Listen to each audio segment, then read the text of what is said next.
Nous ne confondons pas le peuple français et les dirigeants qui ont un autre agenda, qui ont leur propre projet, qui n'ont rien à voir souvent à ce qu'ils disent, même à leur opinion publique. Ils n'ont jamais dit à leur opinion publique, quand ils intervenaient en 2013, qu'ils allaient diviser le Mali pour créer un sanctuaire pour les terroristes. Ils n'ont jamais dit.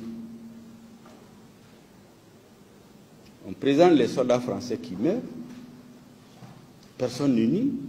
Tous les étrangers qui meurent sur notre territoire, nous serons toujours reconnaissants, à jamais.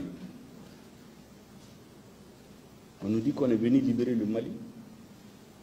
Pourquoi arriver au nord du Mali, la France a interdit à l'armée malienne d'occuper tous les territoires. Pourtant, le président français avait dit l'objectif de l'opération Serval, 3 objectifs: détruire le terrorisme, restaurer l'autorité de l'État malien sur l'ensemble du territoire, appliquer les résolutions des Nations Unies. C'est ce qui a été dit à la face du monde. Mais l'opinion publique française, les Français, certains dont les enfants meurent, ne savent pas que c'est leur gouvernement qui a coupé le Mali en deux, créé un sanctuaire où les terroristes ont été s'allier et s'organiser pendant 2 ans pour revenir envahir notre pays. Ils ne disent pas ça à leur opinion publique. Ils jouent sur les sentiments. Des soldats français sont morts. Mais les Africains sont morts pour libérer la France.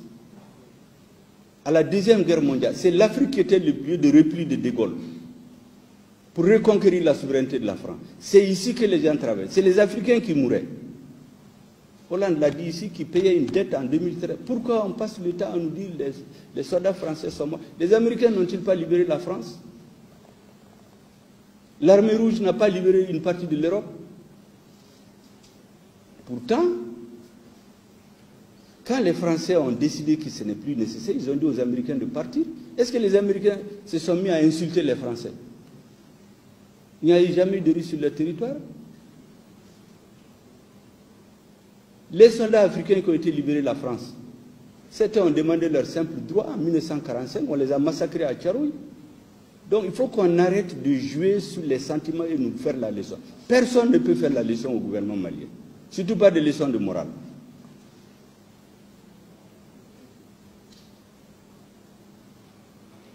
Notre pays est faire la leçon. Personne ne peut faire la leçon au gouvernement malien, surtout pas des leçons de morale.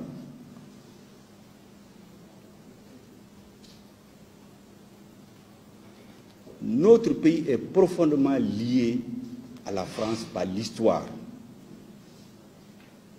En dehors de la Côte d'Ivoire, c'est le pays où nous avons le plus grand contingent de Maliens. En dehors de la communauté algérienne, les Maliens sont les plus nombreux en France.